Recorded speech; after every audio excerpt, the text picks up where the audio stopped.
Chapter 38. The Loudest Mission, Relative Chaos. This one looks like it's going to be long, which is great. Go ahead and do it. This is going to be a hypothetical episode on what might have happened had that tornado didn't destroy the Santiago house. It takes place after the events of Homespun Act 1. Awesome. Great.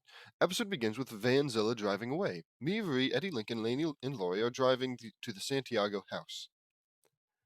Can't I just stay in the car? Asks Lincoln. Wait, if it's hypothetical, then why is it in bold? He's. Whatever.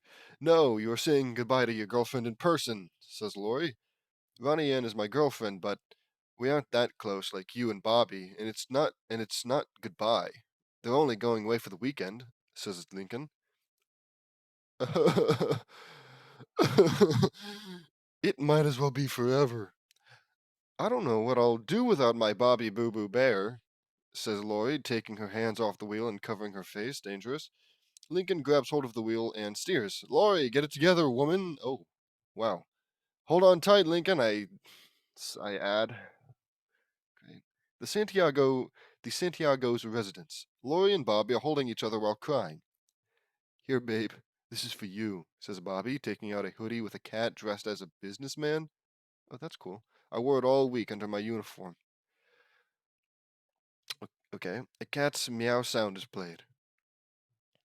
Oh, Boo Boo Bear, says Laurie, embracing it. It smells like love and corn dogs. As they cry again, Meavery, Lincoln, and Ronnie Ann are watching them, having gotten tired of it. Jeez. Must be indigestion. Ronnie Ann looks at her watch. Ugh, it's been 20 minutes. I'm calling it. Lincoln nods in agreement, and the two of them go up to their older siblings, and me and Lincoln try to... Oh, right. How could I forget that JD would be part of it? And me and Lincoln try to pull Laurie away, and Ronnie Ann tries to pull Bobby away, which proves to be a task with them holding each other tightly. Not an impossible task, just a task. Okay, this one's in bold. I guess he stole it from someone. So Ronnie Ann, you excited to visit your grandparents? I ask. Yeah, and my aunt and uncle, and their 4 kids. It's crazy. You'd like it, says Ronnie Ann to me and Lincoln while prying Bobby. I had no idea you have a big family like Lincoln does. Is this like setting up the spin-off with her family? Is this the spin-off episode? Whatever. It's a hypothetical episode. Um, I had no idea you have a big family like Lincoln does, says Vuri. Yeah, I know. It's crazy, says Ronnie Ann. It's crazy. How are you going to deal with it? Asks Lincoln. It's only 2 days. Then everything's back to normal, says Ronnie Ann.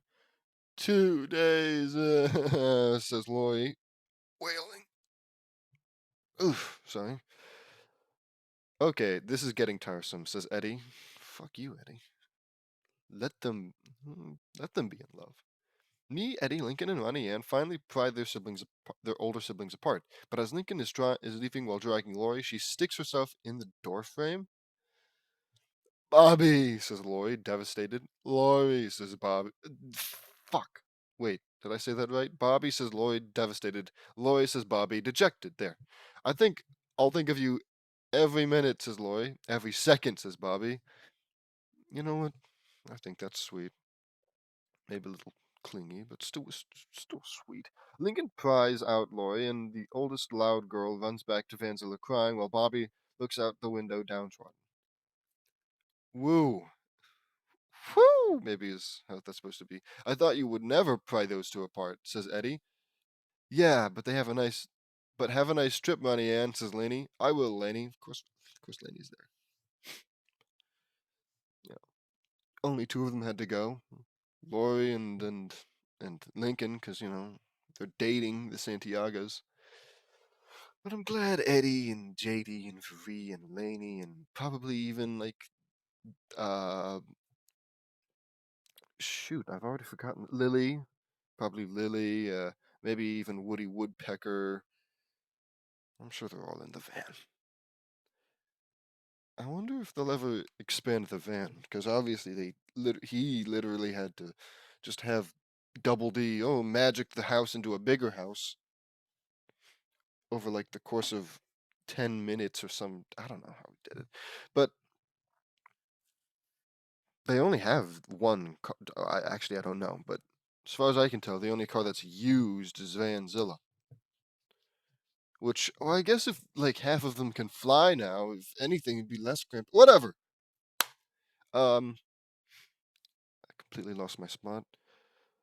I will, Laney, says Ronnie. Anne, be safe out there, says Eddie. Will do, Eddie, says Ronnie. Have a good time at your relatives, Ronnie Ann. I say, I will, Lamo, says Ronnie Ann, fist bumping me. What? Okay, look, she doesn't have to say bye to everyone. I certainly don't. Maybe that makes me a bad person. Bye, Ronnie Ann. You and Bobby have fun, says Marie. I will, Marie, says Ronnie. Have a nice trip, says Lincoln. Okay, this one is the only one that. Smell you later, Lamo, says Ronnie Ann, punching Lincoln's shoulder playfully. Okay, it's a little weird that, like, it's not a pet name or anything, but the fact that she uses it on Lincoln implies some level of endearment, uh, and it's almost implying that Ronnie Ann has the same feelings for Lincoln as she does for JD, if she's willing to use Lamo on both of them. But whatever. Hey, maybe this is the beginning of the harem. I wonder. I was like, I wonder how Marie will feel about this, but that's just not how harems work. She's a part of it. She would be a part of it, and evidently, she'll be forced to be all like okay with it. Oh yeah. I do wonder how he'll justify it though. A harem is not exactly polygamy, because I think typically polygamy goes both ways. And if any of the women decided to date a man other than JD, he'd probably see that as a bad thing, and they'd be smited, smitten. No, smitten's a good thing. Smited. Well, what was I? Um, right. Weird that they used the lamo in both of them. Ha ha ha ha ha. Not if I smell you first, says Lincoln, leaving. Weird. Vonnie Ann waves as she closes the door. Bobby walks away, still sniveling over not seeing Lori, and Vonnie Ann's mother comes home. Oh, come on. We're just following the. Okay, okay. It's fine, it's fine. Hi, sweetie, says Maria, hugging her daughter. Oh, sorry I had to work a double shift again. I wish I didn't have to leave you on your own so much. That's a little sad, says Maria. I don't mind. I mean, how many kids get to practice kick flips inside the. Her mother looks at her suspiciously. I'll get our bag, says Ronnie Ann. You packed for us? How did I get so lucky with you? Asks Maria, surprised. I also made us sandwiches and put a toy bag together for Bobby. You know how bored he gets in the car. Bobby? Like the older one? You make me sound like a baby, says Bobby, insulted and still sad. Did you pack my sticker books? He asks. Ha ha ha. Ha ha ha. Okay. In Toledo, I'll go Toledo, Ohio, at the Casa Grande Corner Market and Apartment Complex, the Santiagos arrive. We're here! Exclaims Maria. Ho ho, the bodega's looking good, says Bobby with his face covered in stickers. Are you ready to spend 2 wonderful days with your family? Asks Maria. Inside the building, Grandpa Hector? Look at me, Hector. Grandpa Hector is taking decorations from a party. Wait, doesn't JD go after Breaking Bad? We'll get there. We'll get there. It'll take a couple years, but we'll get there. Grandpa Hector is taking directions. Oh, decorations, my bad. Directions. Jeez. Decorations from apartment 2A to apartment 2B with his toddler, Carlitos, mimicking him. His wife, Rosa, comes out of 2B with a pot, and Carlitos starts mimicking her. Hector, you were supposed to put up all the decorations this morning, says Rosa. I was helping customers, answers Hector. Defends Hector. Excuses Hector. You were gossiping with the customers. Here, hold on. I gotta. Accuses Rosa. I do not gossip. By the way, did you hear Vito Filipino Ponio? Oh my god, I'm having such a bad time right now. Filiponio, yeah, okay, Vito Filiponio whitens his teeth, says Hector. Ugh, says Rosa. Goes Rosa. I guess you can't really say, well, I just did. Whatever. As they take care of business, pet parrot Sergio comes out of 2B with a bone. Oh, God. Squawk. Too slow, says Sergio.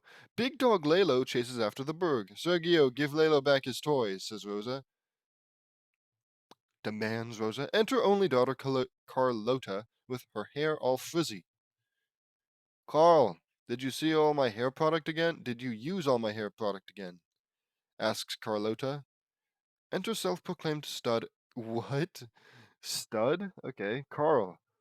This kind of handsome doesn't happen on its own, says Carl. Carl doesn't sound like a Spanish name, but whatever.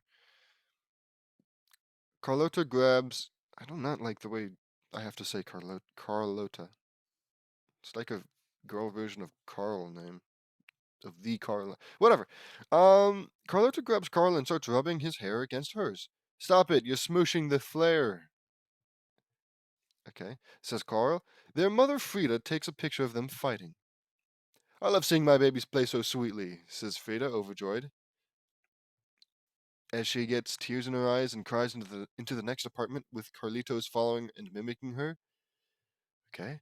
Carl and Carlota fix their hair and go their separate ways.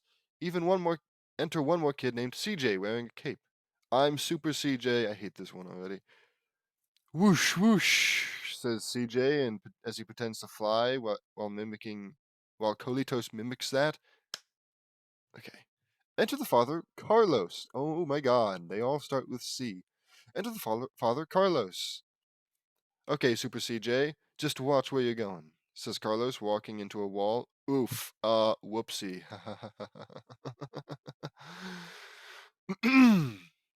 Oh, did you know that sea anemones grow when they're scared? Glow when they're scared?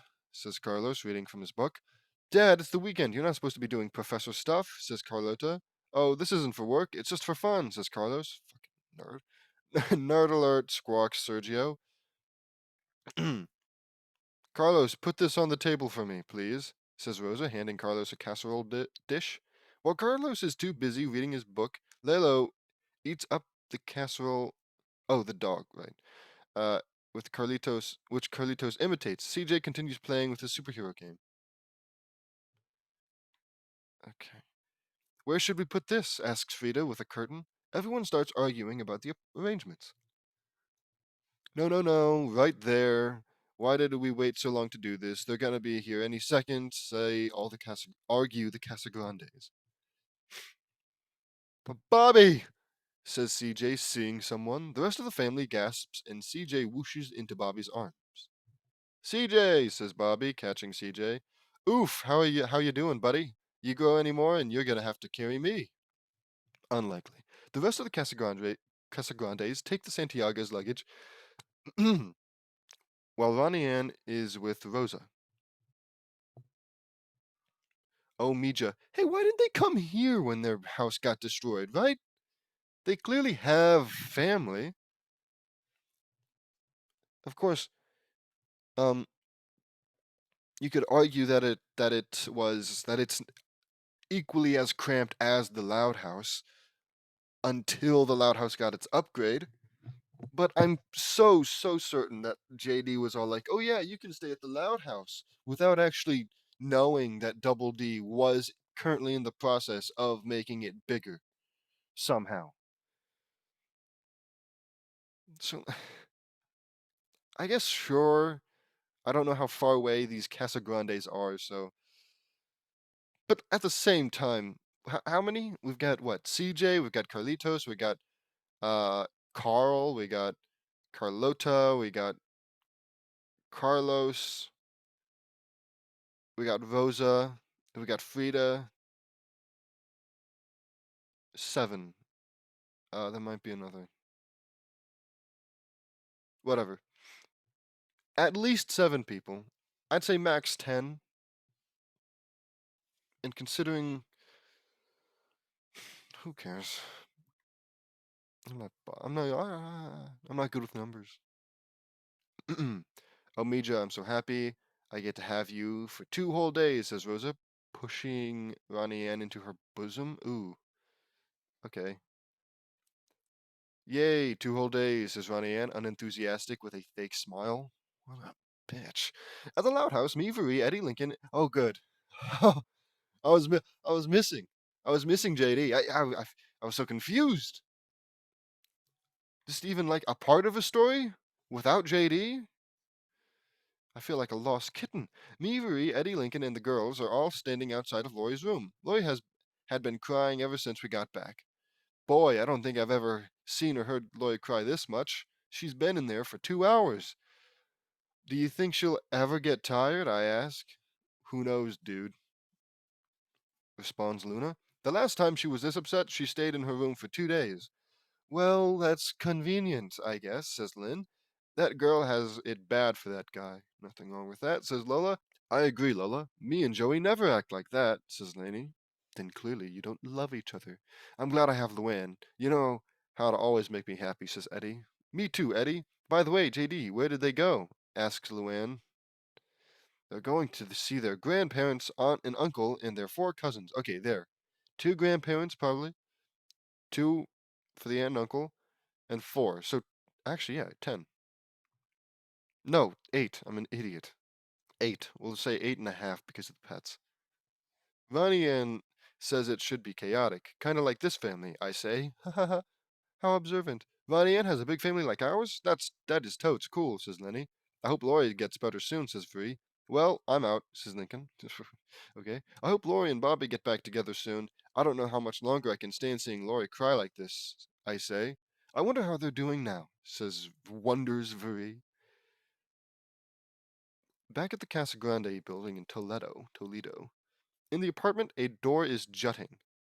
There's room for your luggage in the hall closet, says Hector, opening the door and quickly tossing the luggage into the closet before it collapses. Plenty of room. Haha. Visual comedy. In the living room, while the Casagrandes are getting things ready, Bobby gets some food from the table.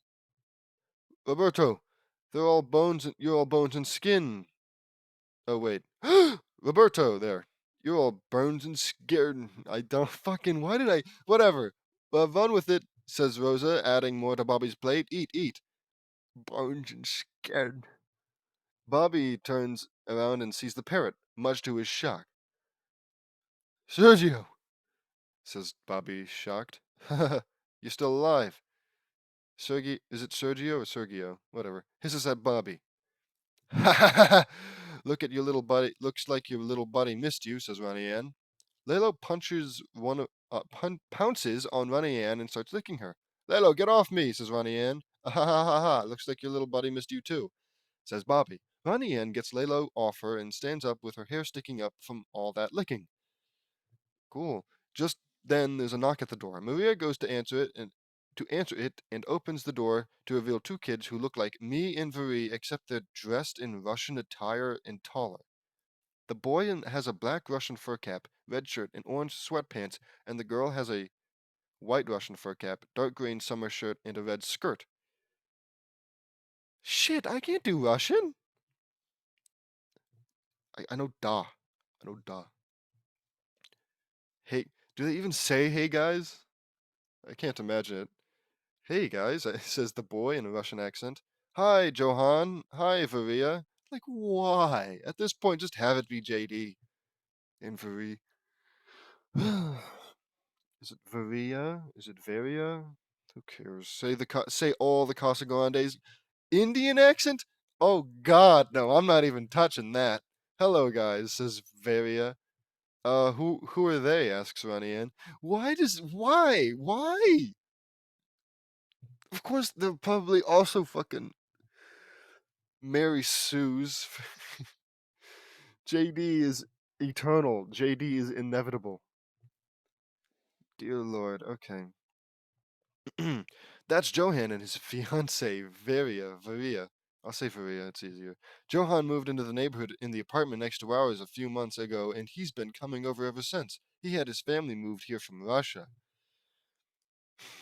Stellar. Maybe they can fight. Maybe JD can fight Johan. It'd be like crazy hilarious if Johan was like a really well written character. Anything can happen. Hey, Carlitos, how's my favorite little man doing? Asks Johan to Carlitos. Carlitos laughs and the three of them hug. Aww. Carl, my comrade, how's it going? Asks Johan to Carl. So-so, says Carl. The fist bump. Is that like supposed to be Russian semantics? No, not semantics. Maybe semantics. You know, it feels more like whatever. The fist bump.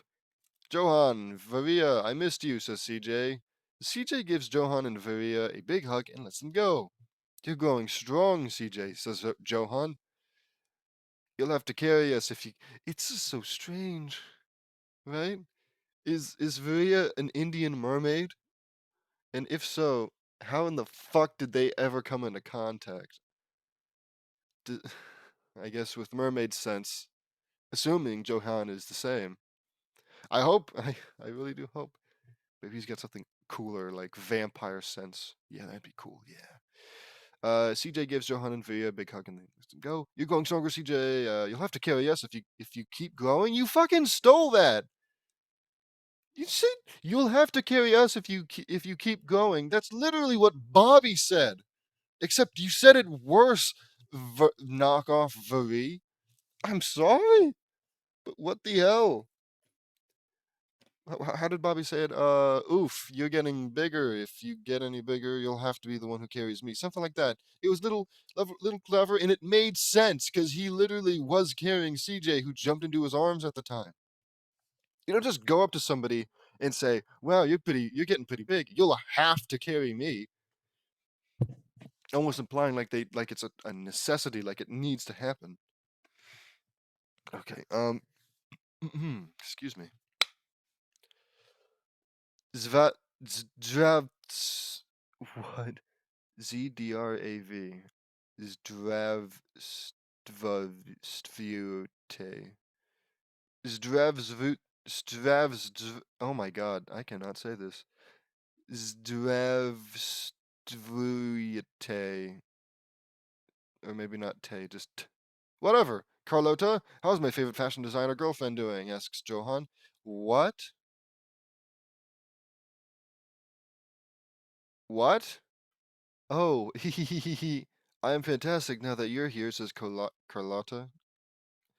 Johan, Varia, and Carlotta kiss. I can't believe it. In a roundabout way, this is where um God, how have I lost my train of thought? Where the harem started. Just straight up, yeah, no, his counterpart has a harem. Out of nowhere. Fucking. You three like each other? Asks Ronnie Ann. Yeah, it happened a month ago. He told me that he liked me, and I realized I like him too. I'm okay with sharing him with Varia. That's great. Johan, Varia, this is Bobby and Ronnie Ann, the cousins we were telling you about, says Carlotta to Johan, I guess. At least that last part. These are Bobby and Ronnie Ann, asks Johan. Hello, my name is Johan. Oh, come on. I can't say that. JN. Can we call you JN? Neozanovsky. Neozanovsky is as good as it's going to get. I'm 16 years old, and I'm pretty sure we're going to be best friends. Oh, come on, says Johan to the Santiago siblings. Me and my family moved here from Russia. They know that already. Me and Bobby shake hands. He and Bobby. Oh, sorry. I guess I just kind of expected. Whatever. He and Bobby shake hands. My name is Varya. No. No, no, man. Why you have to have two? Okay, well, the second one is Johan's last name. Nahasapimapatilan. Nahashapima. Nahasapim. Nahasapimapatilan. God, I can't do this. And then Niavanovsky. I met Johan in an ancient temple in the Bombay jungle in India. Well, I guess that answers my question, says Varia. Wow, it's a pleasure to meet you both. Why are they here, though? Come on. At this point, you may as well have just had JD and Vivi fly here. Like, oh, I really want to meet the Santiago, the Casa. I've already forgotten their names. I can't believe it. Whatever. Well, it's a pleasure to meet you both, says Ronnie Ann. Oh, guys, here's the thing I wanted to show you, says Carlota. As the kids leave, Frida and Maria are talking in the kitchen. So, have you told the kids yet? Asks Frida. No, not yet, and please keep it secret, says Maria, closing the kitchen shutters. Hey, is it I? Whatever. Don't worry, I won't tell anyone, says Frida. Are you talking about the secret? Asks Hector, opening the shutter. I might have told Papa, says Frida. Hector, I said to be quiet about the secret, says Rosa. And Mama, says Frida. Are we talking about the secret? Says CJ. Asks CJ. Yes. Okay, I told everyone, says Frida, chuckling guiltily. Are you guys talking about the secret? Asks Johan, who has to be involved. And Johan and Varia. Yeah, no. It's like we never left, says Frida. Guys, please don't say anything. I haven't found the right moment to talk to Bobby and Ronnie Ann yet. It would be such a big change. I want to make sure that they're on board, says Maria. I will help convince them, says Frida. I appreciate it, but Maria gets cut off. We'll all convince them, says Frida and CJ. And me too, says Johan. Fuck yeah, I love Johan. Great idea, says Hector. I will light my. Rosa holds up a candle and a decoration of Elvis on it. Special candle. It works every time, says Rosa. Awesome. Maria looks nervous about this. You guys are going to love all the changes we've made to the bodega, says Hector. As long as you still got those ice pops I like, says Ronnie Ann, getting pulled away by Carlota. Whoa, Ronnie Ann, you don't want to go to that boring bodega. Ugh, says Carlota. Bobby opens the door. No, Bobby, says Hector, closing the door. There's a vicious new street gang in the neighborhood. Okay. Says Hector. Even Lalo is terrified, he says, noticing Lalo whimpering. Lalo shows his fear. Hector gets out a tin of sardines and opens it up. He opens the door and tosses the tin outside. In that moment, a pack of vicious cats starts tearing at the tin. Now's our chance, says Hector. The boys run for the bodega. So, the gang has cats, says Bobby. The gang is cats, ha ha ha ha, says Hector. They enter the bodega safe and sound. Carlota's room. Check it out. I found some really cute dresses at the thrift store. Oh man, at the thrift store for you, says Carlota, looking through her wardrobe. She holds out two black blouses with yellow streaks. I even found two of these so we can match, says Carlota. Transition to them wearing the outfit, which consists of the blouse, a matching top, matching shoes, and a matching hat and hoop earrings. Ooh, now you're gonna get all the boys' attention. She's already, says Carlota. Carlota, this isn't really says Ronnie Ann, uncomfortable with the new look. Here, this covers up the mothball smell, says Carlota, holding perfume. She sprays Ronnie Ann, who coughs from the fumes. Wouldn't it be fun if we could do this every day? No, it would not, asks Carlota. That would be kind of hard since we live in different states, answers Ronnie Ann. Frida takes a picture of the girls bonding. Oh my gosh, she says, excited. Ha ha ha. You two already look like sisters, she says, breaking out into tears. Wait, what? Asks Ronnie Ann, confused. Oh, hey, I have a fun idea, says Carlota, as she gets out some kind of papery substance. Let's wax our legs. That sounds fun. Ronnie Ann grasps her leg in fear. The bodega. CJ is playing around with the door, which causes the bell to go off. Look, Bobby, we got a new bell, says CJ, closing the door. Okay. Okay, CJ, let's not wear it out. It cost me $12, says Hector. Grandpa, I love what you've done with the place. But have you ever considered putting the milk in the rear what? Putting the milk in the rear of the store? Then other people would buy other things on their way to it. It's called impulse shopping. I learned that from my supermarket job, says Bobby. You're a genius, says Hector. Exclaims Hector, because there's an exclamation mark. Yeah, but can he do. Carl grabs a watermelon, struggles to hold it, and lifts it up feebly. He, uh, Carl gives in and drops the watermelon on top of him while struggling to get up. Look away, he commands. Okay, cool. Did you know that male seahorses are the ones who give birth? Look at that. Well, not exactly. Don't they just hold the eggs until they mature or something? I don't expect it to be much strain on their body when whatever. Says Carlos reading his book. Back in the apartment, Ronnie Ann leaves Carlota's room after having her leg waxed. Just one? Dude, do both. I don't care if it hurts. You gotta do both. Ow, ow, ow, says Ronnie Ann, limping. Ow, ow, ow, imitates Carlitos. Is Carlitos a baby? Or just an annoying kid? Just then, Johan and Varia come up.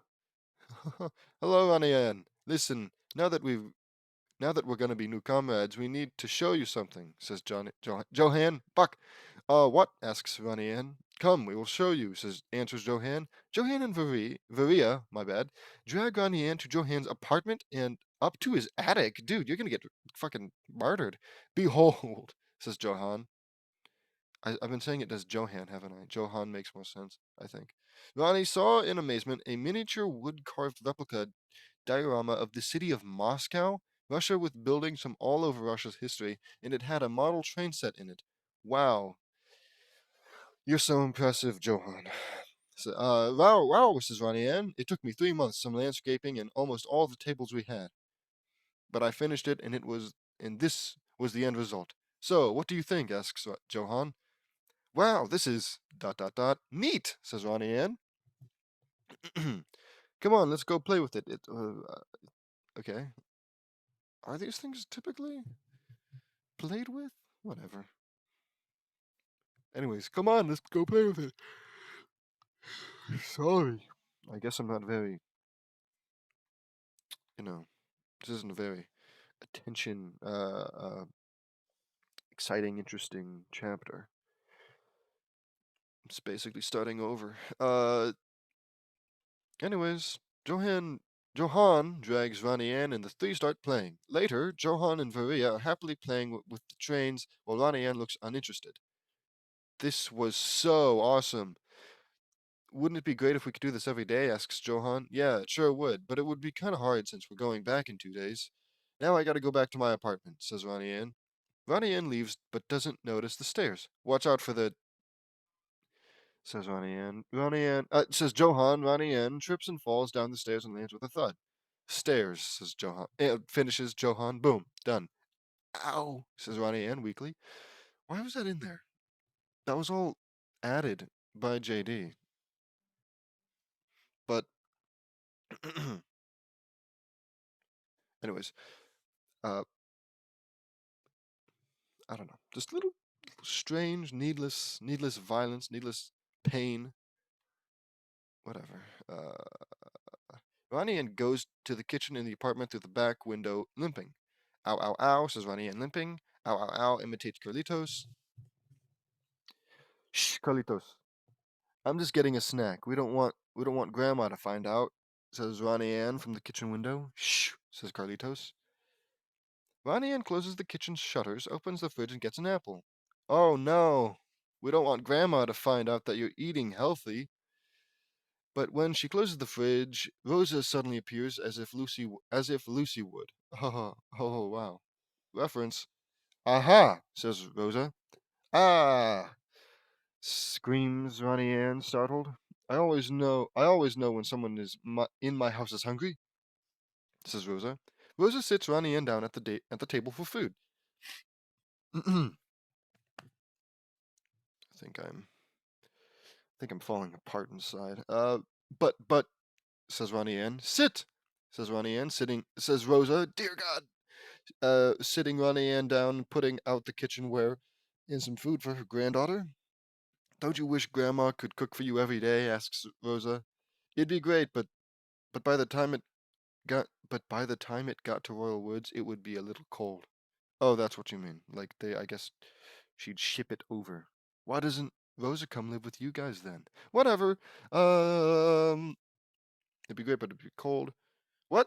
You've got a cold? You know what really opens up the sinuses? Hot sauce, says Rosa, having misheard that. She pours the sauce on Ronnie Ann's food, and it causes a miniature explosion. Back at the bodega, Bobby is dealing with a customer who did a little impulse shopping. I just came here for milk. How did I spend $150? Says the customer, taking his groceries and leaving. That milk trick really worked. You are a natural, says Hector, hugging his grandson. You'll be running this store in no time. Wait, what? Asks Bobby suspiciously. I mean, did you hear Vito Filipponio whitens his teeth? Says Hector, changing the subject. Back in the apartment, Ronnie Ann is stuffed with Rosa's food. Gross. I think I have a stomach ache, says Ronnie Ann, nauseous. I have an old Casa Grande remedy for that, says Rosa. Uh, I didn't even finish it, but I'm reading it and it looks weird.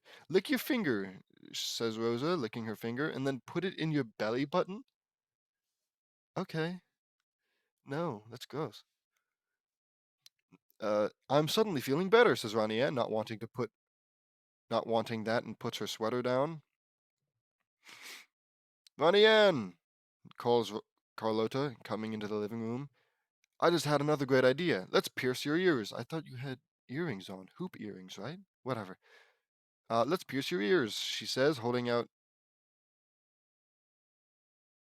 Oh, it's missing a bracket. Uh, she says, holding out the tweezers and piercing gun. Not now, she's eating, says Rosa. Okay, smile with your eye. What? Smile with your eyes, says Frida, taking another photo and looks at it. Ronnie Ann blinked. One more. Now, Mom. I'm about to pierce. Not now, Mom? Maybe that's supposed to be not now, Mom. Not now, Mom. I'm gonna pierce her belly button.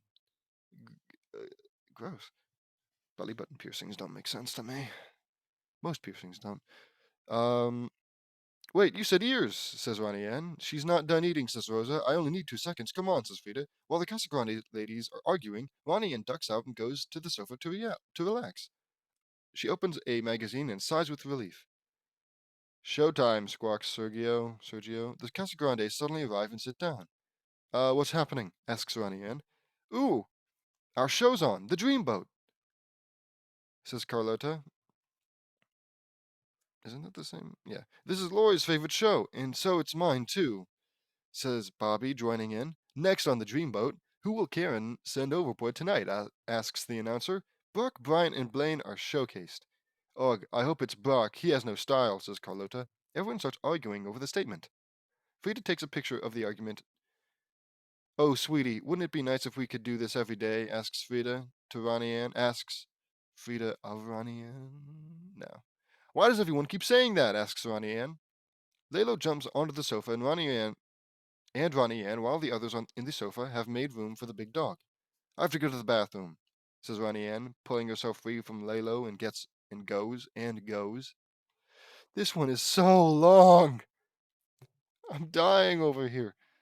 The bathroom, Ronnie Ann is getting some peace and quiet with her magazine, but the family starts coming in unannounced. That's gross, Ronnie Ann, you missed it. Blaine walked to the plank, says Carlota.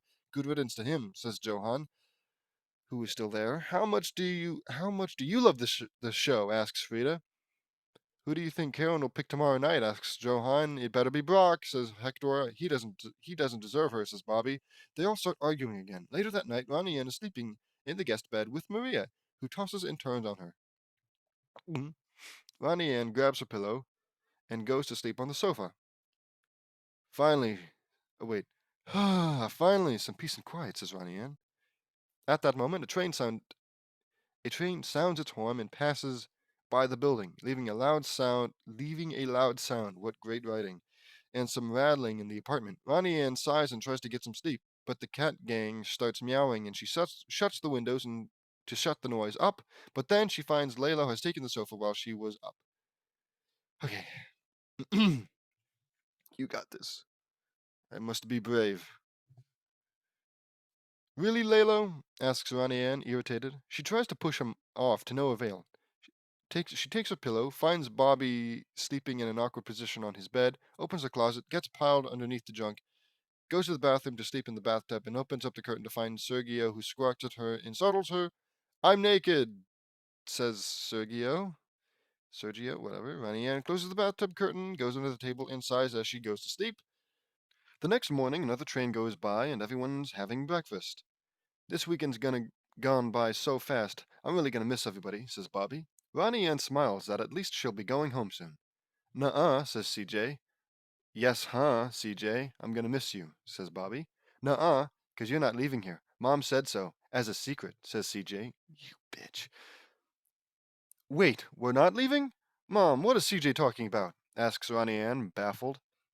Okay, well, here goes. Ronnie Ann, Bobby, I've been thinking about this for a long time. I hate that you guys have to be alone so much, and we have this great family here, so when I found out that I could get a job at the city hospital, I thought maybe we could move here. Beat. I assume that's supposed to be a sound effect. What do you guys think? Asks Maria. Ronnie Ann drops her spoon from hearing that. Always alone? Like, alone at the house? 'Cause even then, I mean, hey, I'd like to be alone at the house. Even my siblings? Okay, whatever. You can live with us. We have plenty of wait. Oops, skipped ahead. But, where would we even stay? Asks Ronnie Ann, flabbergasted. You can live with us. We have plenty of room, says Rosa. And we'll live right next door to each other, new comrade. Oh, yes. Yes. No, I don't want to live with this family, but if it means living next to Johan, then sure, yeah, Johan. Johan. Johan. Who cares? That sounds awesome. Maybe I could work at the bodega, says Bobby. You can take over the bodega. I mean, after I retire, says Hector. And after I retire. Until then, you work for me, says Carl, whoever Carl is. This calls for a celebration, a moving in party. I'll make a feast and a giant cake, announces Rosa. The others are all in agreement with this decision, and Frida takes another photo of Ronnie Ann, who looks on distraught and dismayed. Act 2.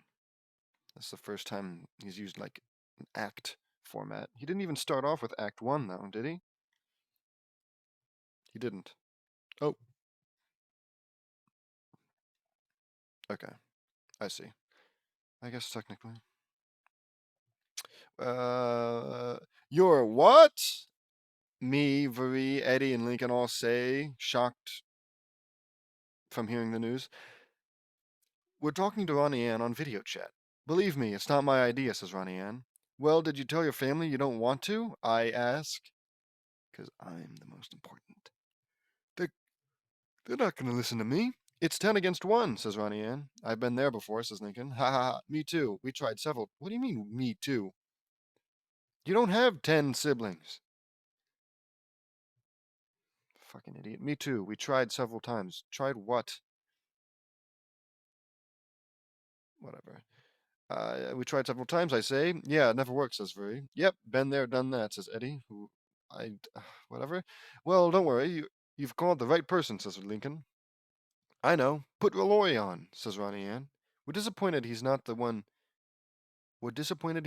she wanted help from, but oh, right. Okay. This is okay, weird format, but whatever. We're disappointed he's not the one she wanted help from. Puts Lori, who is wearing the business cat hoodie, on video chat. Hey, Ronnie Ann, what's up? Asks Lori. Cut to outside the loud house after she hears the unfortunate news. You're what? She says, furious. No, it's not good enough. You're what? Boom. Says Loy, furious. Loy angrily drags Lincoln to Vanzilla, and me, Vuri, and Eddie follow them. Of course you do. Just then, Luann, Laney, and Lily come up. Of course they do. Hey, Eddie, where are you going? asks Luann. Me, JD, Vuri, Lincoln, and Loy are going to the Casagrande house in Toledo, Ohio. And you can come with us if you want, Luann, says Eddie. I'd be delighted, Eddie, says Luann. Ooh, can I come too? Asks Lenny. Sure, Lenny, says Eddie. Who's Lenny? I forget. No, she's the stupid one. Yay, says Lenny. We follow Lincoln and Lori. Like, follow in a car, or are you implying that you're flying? Cuts, or you follow them into the car? Well, who cares? Cuts to us driving all the way to the Casa Grandes. Hey, where's Starfire? No, wait, right. This is a flashback. Past events. Excuse me. I must be tired from reading all this garbage. I don't know what Bobby's thinking, but I'm going to tell him what he should be thinking, says Lori, furious, and for some reason thinking that Bobby is the one who made that decision. I still don't get why we have to come along, says Lincoln. Because Ronnie Ann's your girlfriend, riots Lori. She's my girlfriend, but we're not that close. Okay, Jesus, dude. It's a bit harsh, says Lincoln. Well, we're coming with you just to make sure you don't get yourselves killed by Laurie's rage. Plus, Eddie and Luann wanted to come with, and Laney, Lily, and Lenny wanted to come with to see this place. Great! I've never been to Toledo, Ohio before, so this will be a first for us. I say, yeah, it sounds cool, but Laurie, Ronnie Ann, and Lincoln aren't as close as you and Bobby. So? Long distance isn't always going to work out. Ow. Anyways, as you and Bobby, says Vuri, guys, we are literally crossing a bridge. Do you really want to get into an argument with me right now? Says Laurie, as she makes an intimidating face to her brother, sisters, and best friends. Her best friends. Closest friends. Me, Lincoln, Laurie. Oh, shoot, I was reading that wrong. Lincoln, Laurie can be really scary at times. I say, oh, can he? Can she? I mean, it's almost like he would be like the most aware of that. It's almost like he lives with this woman, knows all about her mannerisms, and we have even had um chapters prior where we show Laurie being scary and rageful and wrathful. So why are you telling Lincoln how scary his sister is, like that isn't something he should already know a hell of a lot more than you? In fact, I would even argue it might be a little rude to call somebody's sister scary. The nine of us realize just how furious the oldest sister is and just stops. Eddie and Luann hug each other. That's cute. That's great. That's so adorable, guys. When Laurie is like this, she can be a monster, says Lainey. Yeah. Okay. Back at the Casa Grandes, Rosa is finishing up the cake, and everyone else except Ronnie Ann is getting ready. She hears me, Veri, Eddie, Luann, Lenny, Lainey, Lily, Lincoln, and Laurie drive up and is happy to see them. Where does the Loud House take place? Like I even know where Ohio is. Whatever. I sense a disturbance in the forest, I say. How cool, how awesome. A vicious cat gang comes out. I got this, says Rui. She's so cool. Rui roars like a Tyrannosaurus from Jurassic Park. Or just, a Tyrannosaurus from, like, history? Paleontology, Is that the one with where they study dinosaurs?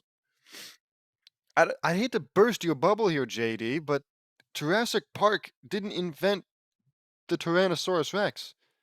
If you said shoot, I don't even remember the fake one that they made up in Jurassic World. Uh, oh my god, the Indominus Rex, is that something? Whatever. It's just stupid. It's just stupid. It scares all the cats away. We were all amazed. Wow, Marie, I didn't know you can do dinosaur roars. It's just one of her obvious mermaid powers that every mermaid can do. I say, you learn some things from others as you go on. Says Marie.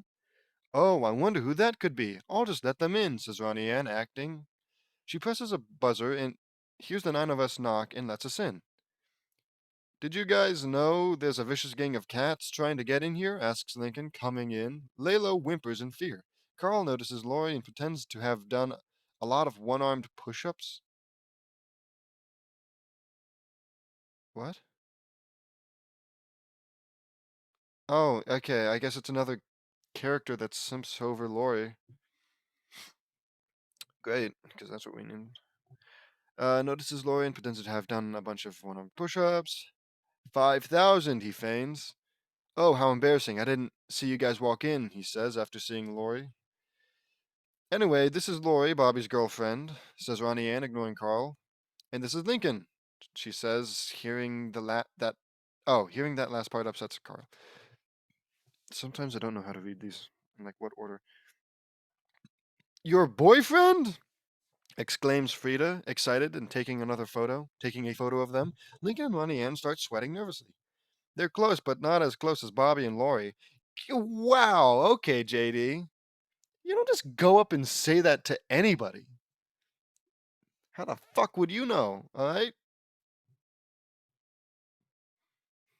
Especially like in front of his girlfriend. Oh yeah, he talks all the time about how you're not that close. I don't know, man. Seems a bit inappropriate, but whatever. Oh wait, are we gonna see JD interact with his I guess Russian counterpart? They're gonna fight, I hope. And these are their sisters, Lenny, Luann, Lainey, and Lily, and their best friends, JD, Vuri, and Eddie, says Ronnie Ann. Introduces Ronnie Ann. It's a pleasure to meet you all, I say. Same here, says Vuri. Hello to all of you, says Eddie. It's a pleasure, says Lainey. Same here, says Lily. Eddie's my boyfriend, and he and I are close. What did the chili pepper say to the other chili pepper? Just breakneck speed, I think. Uh, asks Luann. I don't know. What? Asks CJ. You really spice me up, says Luann. That's very funny. Rimshot laughs. Ha ha, get it? We all laugh. We all laugh. That was funny, Luann. Ha ha ha, I say. Ha ha ha ha. That had a lot of spice to it. Rimshot. That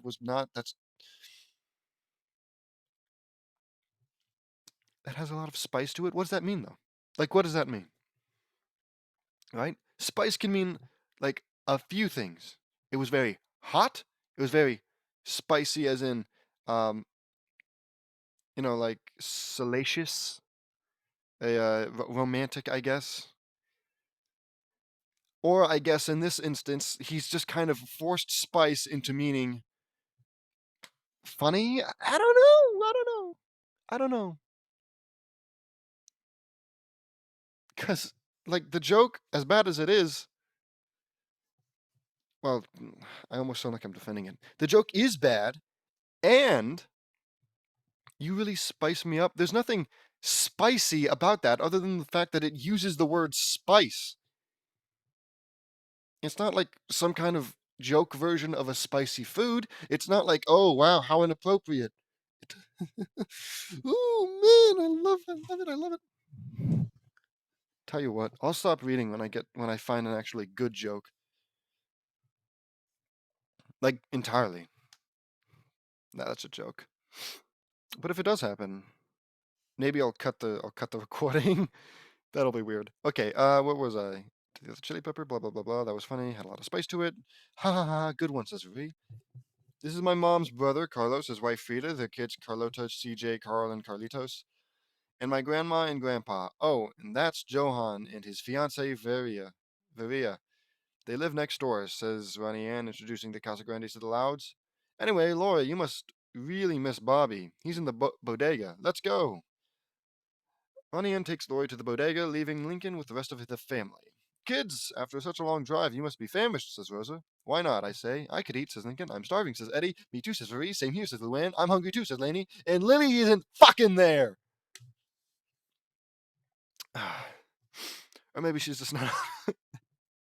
Or maybe she's just not hungry. I guess maybe I overreacted a little. Then again, it feels in character for them to be all like, oh, I'm not hungry, because they have to. They have to always say something. In the bodega, Bobby is labeling the items prices with a pricing gun, with his face covered in price tags. Enter his sister and girlfriend.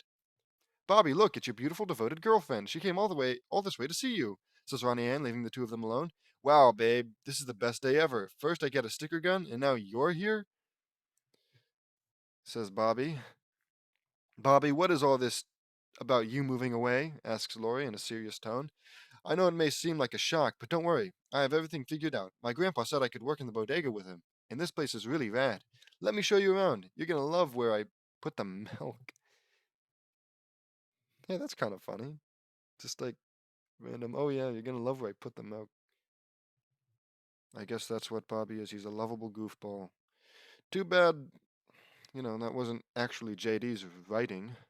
Anyways, Bobby takes her to, I guess, show her the milk.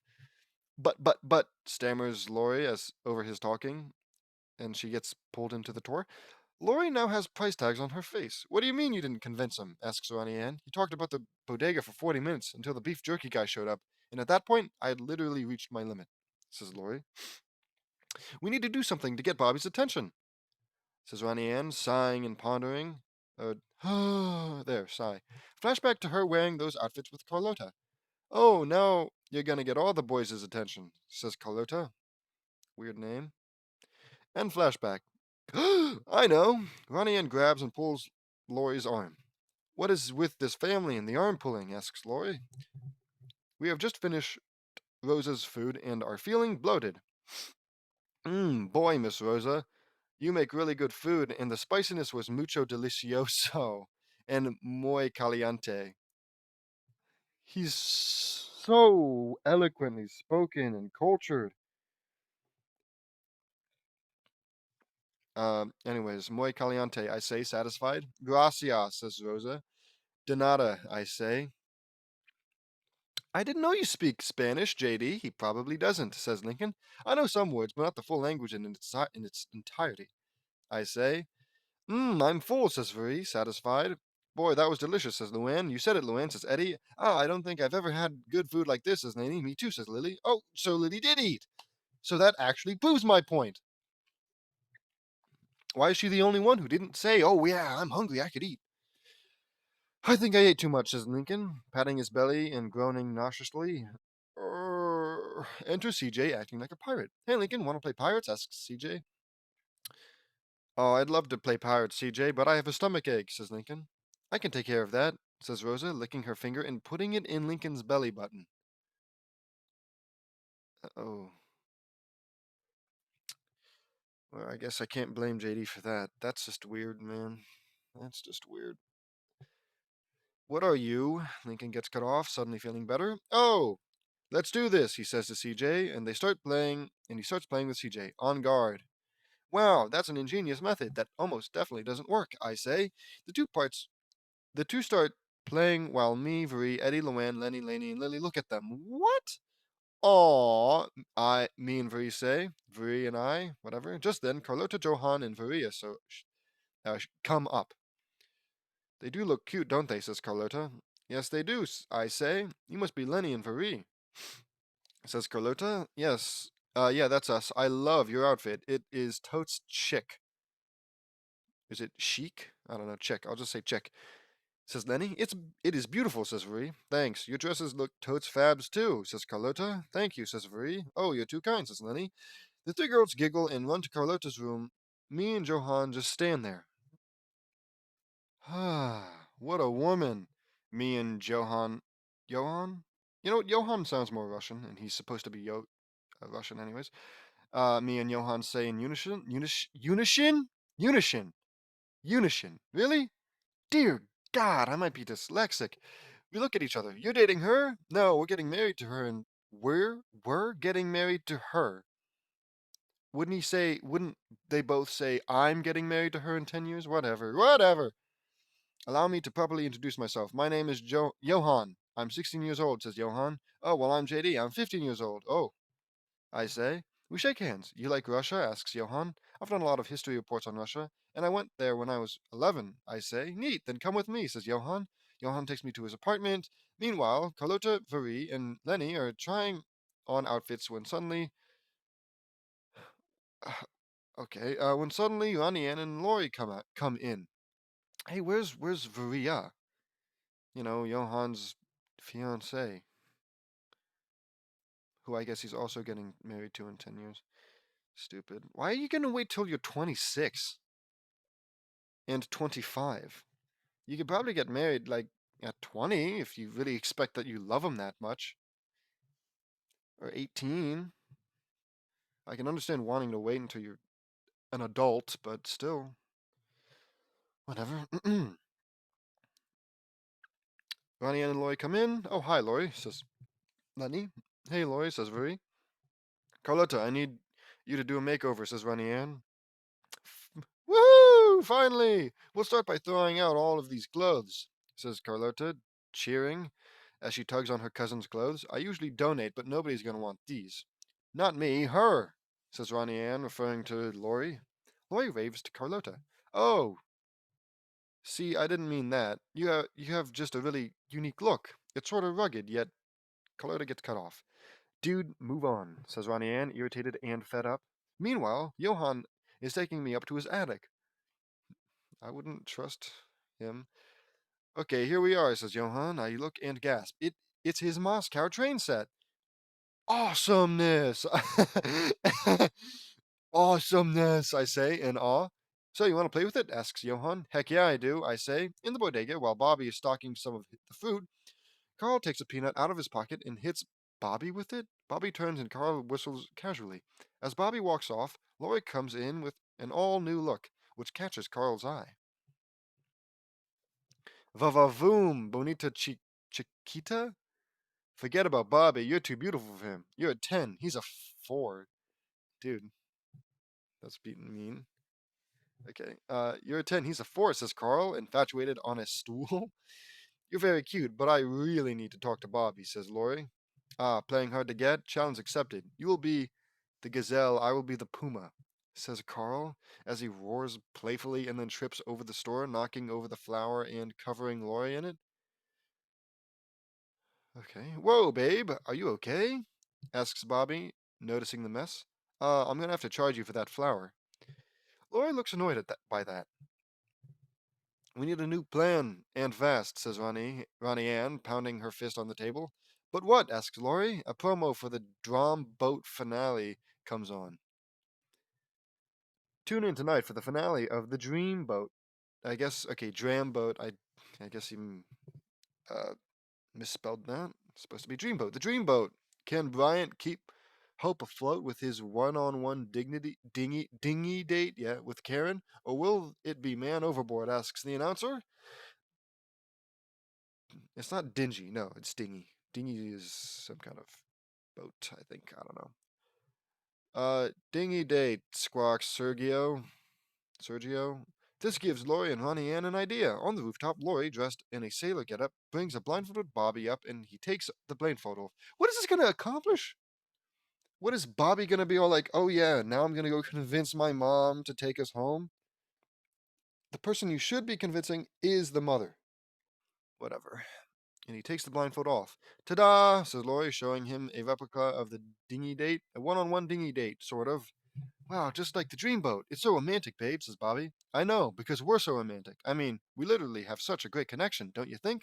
Asks Lori. Totally. And I was gonna tell you, Bobby gets cut off. Help! Screams the delivery guy. Bobby sees that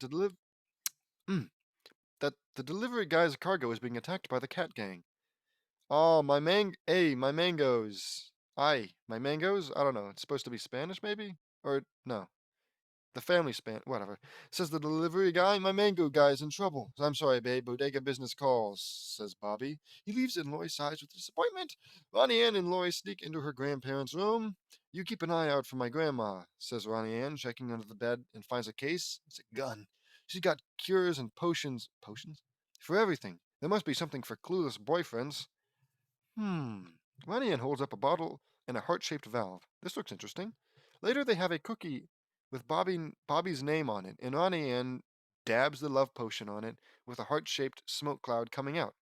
Remember, it's very important that you're the first person Bobby sees after he eats this, says Lanian. Oh, I wonder how this is going to go. Got it, says Lori. Outside the bodega, Lori goes to Bobby, who is sweeping the area. She sneaks up behind him and gives him the okay to Lanian. Hi, Boo Boo Bear. I thought you might be hungry. I baked you a cookie, says Lori, feigning casualty. Oh, chocolate chip. Score, says Bobby. Honestly, Bobby's my favorite character so far. Enter another customer. Excuse me, can you tell me where you put the milk? Asks Vito, smiling with his teeth giving off a gleam. You must be Vito, says Bobby. How do you know? Right, is this the guy who's like, oh, he uh, uses teeth whitener or whatever? Just a lucky guess, says Bobby. One sec, babe. I gotta help this customer, he says to Lori, and as he goes to help Vito. Both Lori and Ronnie Ann groan in complete frustration, and Sergio comes flying out the window, snatching the cookie off the plate, eats it, and sees Bobby. Okay. Uh, weird. All right, Mr. Filipponio. Have a great rest of your day, says Bobby. Vito leaves with a big smile on his face. Bobby turns and sees Sergio eyeing him romantically. Great. Fuck a bird. Why not? What the fuck? Who's the hunk? Hubba hubba, says Sergio under the power of the love cookie, squawking passionately. Bobby doesn't like the sound of that and runs away with Sergio in hot pursuit. Okay, that's awesome. That's awesome. Christmas is in a week. Just a week away. No, it's long gone. Okay, Laurie is dragging Lincoln by his arm. Me, Veri, Eddie, Luann, Lenny, Laney, and Lily are following them. We're leaving? Asks Lincoln. Me, Veri, Lenny, and Lily. But Mrs. Casagrande is baking a cake, says Lincoln. And Johann hasn't showed me the best part of his Russian train set. Okay, I say. Lincoln, I literally just lost my boyfriend, says Laurie, heartbroken. Do you really want to argue with me right now? She says, angrily. I love reading this. Come on, Laurie, he still loves you no matter. No, just no matter, says Nanny. Enter Bobby, covered in feathers, thanks to Sergio. Oh my god, he fucked a bird. That's great. No. Babe, where are you going? Asks Bobby. What do you care? Why don't you just go back to your precious bodega? You obviously care about it more than you care about me, says Laurie, furious as she starts sobbing. We'd better go back inside, I say. I'm just going to go help Mrs. Casagrande with the frosting, says Lincoln, as he chuckles, and we rush back into the apartment following Lincoln. Guys, what's happening out there? Asks Ronnie Ann. We don't know. But it was too much drama for me, says Lincoln. Wait a minute. They're hugging, and Laurie's smiling. She must have finally convinced them. Yes, says Ronnie Ann, noticing something. Laurie comes back, and Ronnie Ann comes running up to her. Thank you, thank you, thank you, says Ronnie Ann, hugging her. I knew we could do this. I'll go pack up my stuff. Actually, says Laurie sheepishly. What? Asks Ani Ran. I almost said Ani Ran. Ronnie Ann, not happy. I know I came here to convince Bobby not to move, but after talking to him, I think he should stay, says Laurie. How nice. After he totally forgot about you? Asks Ronnie Ann, aghast. But he didn't. He's actually been thinking really hard about me, about how he can make this work. We'll only be apart for a year, and then we can both go to college here where your Uncle Carlos teaches, says Laurie. Well, that's great for you guys, but what about me? Lincoln, come on, help me out here, says Ronnie Ann. Ooh, we're not that close. I don't know, Ronnie Ann. I think your family's pretty awesome, says Lincoln, licking the leftover frosting off the whisk. I mean, who can make a cake like this, he says, licking the frosting again. Ugh. Ronnie Ann smacks the whisk out of Lincoln's hand and stomps away. We're almost there, actually. Later that night, Ronnie Ann is sitting outside on the steps, upset that nothing worked. Are you okay, honey? Lincoln said you were out here, says Maria, coming outside. Mom, I don't want to move. I like my life back home. I have my own room. I can do my own thing. Here, I can't even go to the bathroom without an audience, says Ronnie Ann. Complains Ronnie Ann. I know it would be an adjustment, but think how nice it would be to be part of a big family. And they all love you so much, says Maria. I love them too. Ronnie Ann makes big pleading eyes. Honey, I would never make you move if you didn't want to. I really wanted this to feel like home for you. But if it doesn't, it doesn't. Why don't you pack up while I break the news? Says Maria. Honestly, I think it's an awful adjustment, right? Cramped ass house full of a bunch of annoying family members. Like, dude, the Loud House should not be romanticized. Nobody wants that many siblings. Nobody wants that many kids. But whatever. Okay. Thank you for understanding, Mom, says Ronnie Ann. They hug and step back into the building, but they forgot to close the door and a note attached to it. Don't forget to lock the door. The door. At that moment, the cat gang sees this as an opportunity. Ronnie Ann runs to the closet to get her things, but to her surprise, it's been converted into her own room, just like Lincoln's. So, what do you think? Asks Carlos. Frida takes a picture of Ronnie Ann in her new room. What is this? Asks Ronnie Ann. Well, we thought you might need a space of your own, says Carlos. I put those up, and if you ever want to go skating, I have been known to shred like a boss, says Carl, referring to the skateboards and skateboarding posters. And I picked out some hoodies for you. We'll work our way up to dresses, says Carlota. Carlota? What a weird name. I must be saying it wrong. Carlota? Carlota? Or whatever. And I stocked the fridge with those ice pops you like, says Hector, showing her a mini fridge with them. You can pay me back later. No. Rosa nudges her husband for that last statement and holds up an incense container. I cleansed the room of evil spirits. Thank you. Why not just get JD to do it? He'd probably do it better and cooler and with magic. Anyways, I cleansed the room of evil spirits. She holds up a container of bug spray and spiders. And I hung some pictures of our beautiful family, says Frida, showing her photos. And she points to a specific one. I even put up one of you and your boyfriend. They're close, but not as close as Lori and Bobby. Dude, can you not fucking ruin the moment? Yeah, they don't actually love each other that much. Like, shut up, dude. Why are you even here? Go back to jerking off in the attic with your Russian counterpart. I shouldn't say that. It's a bit. I went too far. I lashed out. Okay, and I made this. It says Ronnie Ann's room. Keep out. Says CJ, holding up a sign and giving it to her. Wow, guys, this is incredible. I don't know what to say. Thanks, but no thanks is what I'd say. Says Ronnie Ann, touched. Don't worry, honey. I'll handle it. I'm sorry, everyone, but I think we're going to. Maria gets cut off. Need more snacks for the moving in party, says Ronnie Ann, interrupting.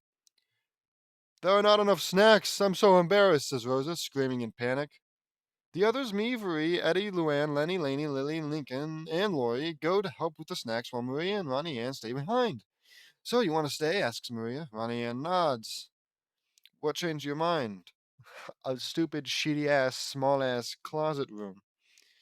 Like, don't get me wrong, it's touching, but this is just near unlivable. If I'm imagining it correctly, whatever. What changed your mind? You're right, Mom. It is gonna be an adjustment, but maybe it will be nice to being part of a big family, especially this one, says Ronnie Ann. They hug again, but the precious moment is cut when a thud is heard. Oh no, we left the door open, says Ronnie Ann and Maria, horrified. Ay caramba, I say. So funny. That means hot damn. That's what I imagine something he would say. Lalo hears it, and the cats barge into the apartment, much to the dog's horror. They shred up Carlos and go. What? They shred up Carlos and go after the others? Rosa and Carlota attack with brooms, but the cats get them and they run away. Lincoln and CJ attack with their pirate play. The cats strip Hector of his pants, revealing he wears chili pepper boxers. Oh, how embarrassing. Grandpa's sick boxers, says Bobby, noticing them. Don't look at your grandpa's boxers, dude. That's just weird, says Bobby, taking his pants off, revealing a pair of his own. That's worse. That's worse. We should sell them at the bodega. Great idea, says Hector. I'm allergic on top of everything, screams Frida, and taking a quick photo. The cats chase Lalo, who runs under the table and knocks the cake into the air. The cake! Scream the Casagrandes. I've got it, says Ronnie Ann, running in and catching it. The Casagrandes sigh in relief, but the cats pass Ronnie Ann, making her trip and drop the cake on her. I got this, says Marie. Oh, fucking kill me now. Marie fires a torrent of water that smells like fish, and the cats follow it out the door, and I close it. Woo, I say. The next day, Lori and Bobby are hugging farewell. I'm gonna really miss you, Boo Boo Bear, but I'm so excited about our future together, says Lori. Me too, babe. I'll be counting down the days until I see you again, says Bobby. As will I, says Carl, hugging Lori's legs. That's weird. Carl, could we have a minute? I'm stretching. Give me a minute. Okay. Ha ha ha. Carl, can I have a minute? Okay, fine, but remember, my gazelle, if he ever mistreats you, says Carl, opening his jacket and revealing a tattoo of Lori on his stomach labeled Me More, this puma will always be ready to pounce. Okay? Who used up all of my limited edition black eyeliner, says Carlotta, angrily off screen. Gotta run, says Carl, covering himself up and chuckling sheepishly as he goes back inside. Lori, God, there's so many fucking brackets, man. Lori and Bobby chuckle at that little moment and hug one more time. Lincoln is getting his and Lori's stuff into Vanzilla. So I guess this is a goodbye, says Lincoln to Ronnie Ann. Yeah, smell you later, Lamo, says Ronnie Ann, holding her fist out. We'll miss you, Ronnie Ann, but we'll always keep you in our hearts. I say, yeah, but it's gonna different in Royal Woods without you.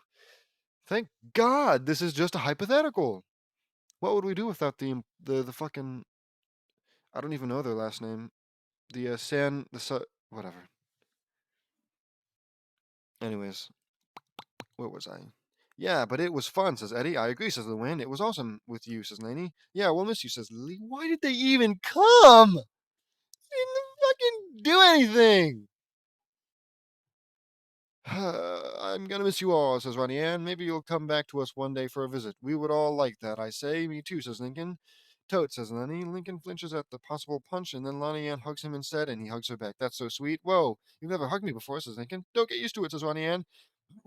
Oh, I burped again. Excuse me. Lincoln prepares to leave, but stops. Oh, before I go, here's something that might help you out. It always helps me, says Lincoln, whispering it into Ronnie Ann's ear. Really? Asks Ronnie Ann. Trust me, says Lincoln. How long is this? Thank God! Back at the Loud House at the present day, we were doing a simulation in Lisa's virtual reality machine on what would have happened. Simulation ended. Thank God that didn't actually happen.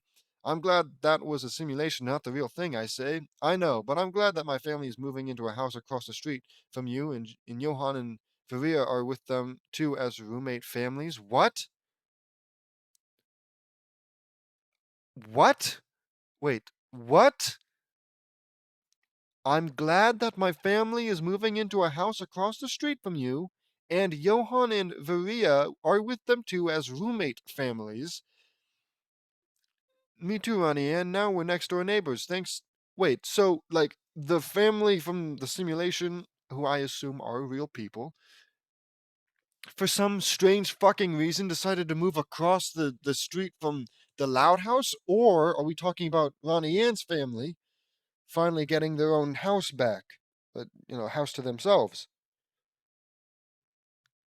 Or, eh, but if it is the latter, then well, no, it has to be the former. Because if it's the latter, that would mean that for some reason Johann and Varia decided to move down there with them away from the Casagrandes. Whatever, just whatever, man. Good. I'm glad they're here. I'm so happy about this, and especially now that we have literally a second JD and a second Varie.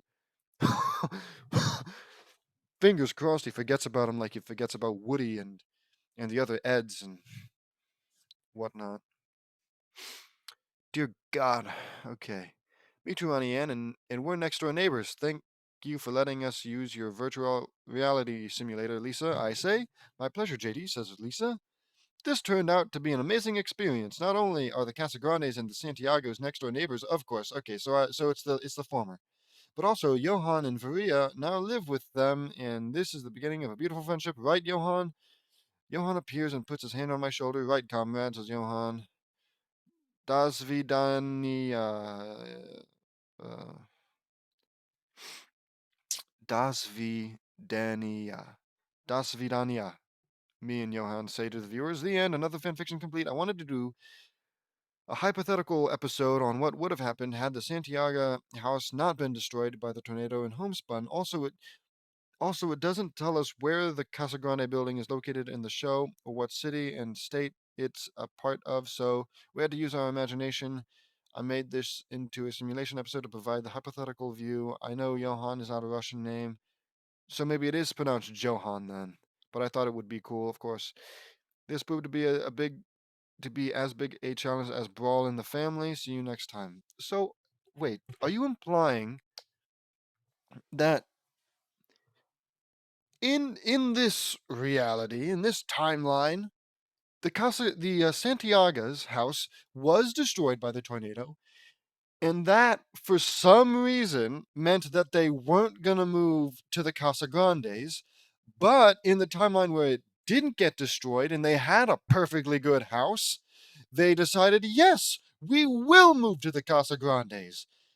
Maybe it should be reversed, or at the very least, it should be that they move to the Casagrandes no matter what happens to their house. Chapter 39. Fool Me Twice. It was March 31st, and tomorrow was the most feared day in the Loud House, April 1st, aka April Fool's Day, the day where Luann tortures her family with deadly pranks that can land people in the hospital, and she gets a good laugh from all their pain. Again! This is what, the third time?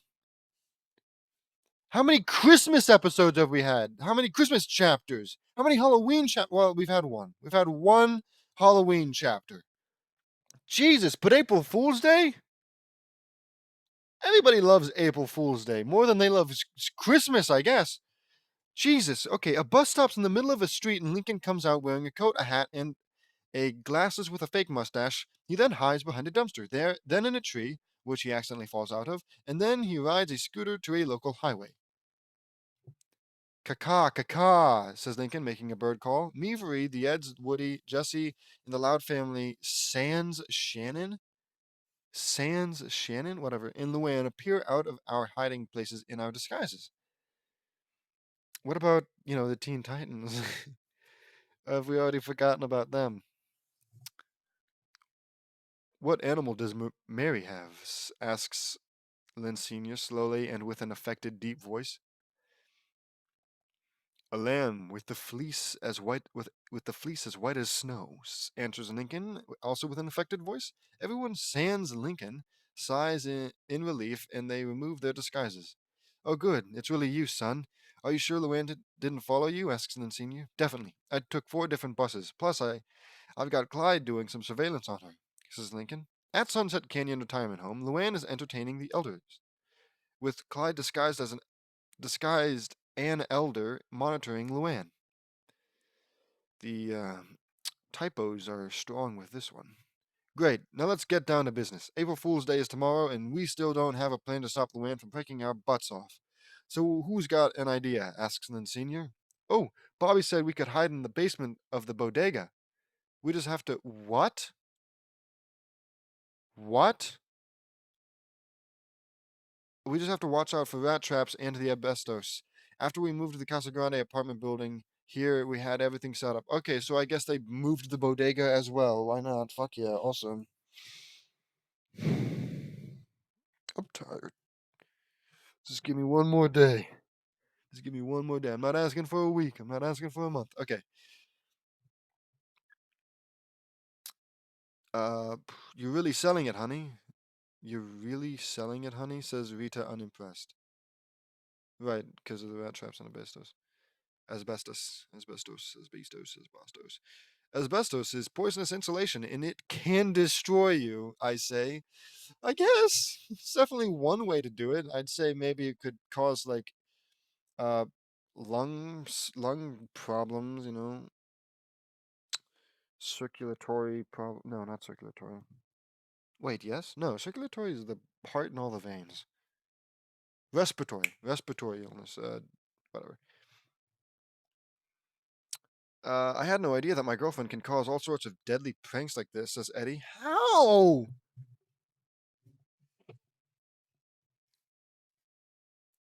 Do you even know her? It's almost like they don't go together. It's not pretty. It's no pretty picnic, Eddie, says Vuri. There's an island off the southern tip of Guam. You can you can only get to it by submarine, says Lincoln. We don't have passports, stinkin'? Or we don't have passports, stinkin', says Lincoln. Yeah, says Linka. Oh, fuck, I forgot about Linka. Guam is way too far away from here, guys. Plus, we don't have to worry about typhoons in the western Pacific. Oh, we have to worry about typhoons in the western Pacific Ocean. They come out of nowhere. I just read words that don't exist.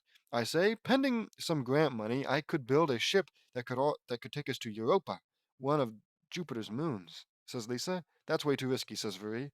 Going to Europa would be cool, says Ed. I agree. I've always wanted to study Jupiter's icy moon, says Double D. You'd probably die there, though. Or we can dig a system of tunnels under the house, says Lana. That would be really cool. I'm not much of a digger, though, says Woody. Why don't why don't you just ask Luann to stop, but like really nicely, asks Lenny. It's not going to work, Lenny, says Jesse, who, who I guess just knows. Yeah, Eddie doesn't know. Eddie doesn't know. But Jesse, oh well, of course that's not gonna fix anything. Jesse's only been here for less amount of time and is not the one dating Luann. But she knows. It's obvious. It's obvious, except for Eddie, who's just dating her. They're not that close, I guess. Guys, you're missing the point. For far too long, we let Luann make us her pranking targets. I'd say we prank her back. Is this not like the second time you've tried this? No, no, I don't think so. Never mind. Lainey, you're literally forgetting the last time we did that. Maybe they did. Luann just picked herself up after we grounded her, and she vowed to get revenge, says Lori. I remember that, I say. Good, I'm glad you do. I was worried for a minute you wouldn't, JD.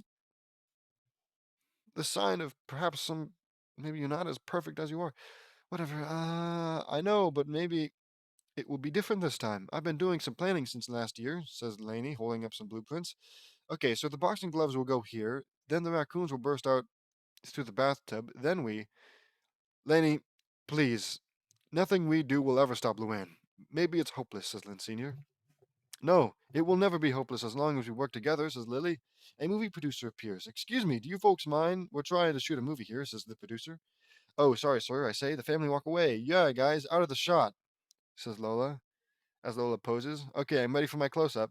Sorry, little girl. You need to get out of the shot, too. We're filming a dangerous stunt, says the producer. Your loss. Oh, wait, no.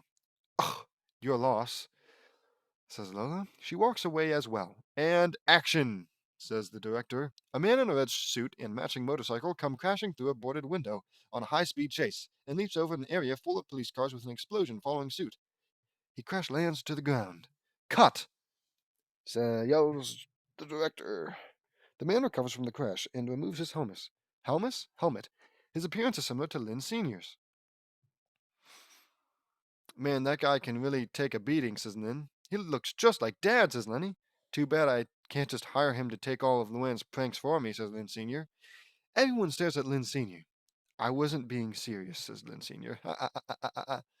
You know, Mr. Lynn, that's not a bad idea, I say. Well, I'm pretty sure everyone else already figured that. Yeah, Dad, maybe that's the perfect plan. We hire a bunch of stunt doubles to take all of the hits for us, and we get off pain-free, says Lincoln. Yeah, that's brilliant, says Marie. But Lincoln, what about our doubles? We don't really want them to suffer Luann's terrible prank. Shut up, Laney. It'll be fine, Laney. You haven't done a pretty good job of stopping Luann. Okay, that's a bit mean. This plan is our only shot. Yeah, says Lincoln. Yeah, let's do it, I say. The family talks it over and agree to the plan. Wow, these doubles look just like us, says Lenny. No, honey, those are the doubles, says Rita, pointing towards the actual stunt doubles. Oh, well, they're good too, says Lenny. It's like looking at ourselves in the mirror, I say. I assume she's looking at a mirror, right? Doesn't even. Okay. It's like looking at ourselves in the mirror, I say. So, what's this going to cost me? Asks Lynn Sr. Lynn Sr.'s stunt double hands him the bill. Is this in dollars? Oh, God, Is this in dollars? Asks Lynn Sr. I'd look at the bill. That's considered small pocket change to me, I say. Dude, I'm so fucking rich. Oh, God, you're so fucking cool, JD. I think I'm cursing more and more in these videos. I hereby vow to never curse for the rest of this video. We'll see about other videos. No more cursing this video. Henceforth. I look at the bill, unless I have to read a curse word, but I highly doubt that. That's small pocket change to me. I don't understand. Why is my double old? Asks Lincoln. Mine too, says Linka. You're 11 and you have white hair. I did the best I could, says Lynn Sr.'s stunt double. I came out of retirement for this gig. These days I mostly just sit around reading in my underwear, says Lincoln's stunt double. Never mind, he's perfect, says Lincoln. Got to give them an A for effort, says Free. Agreed, says Jesse. Okay, famo.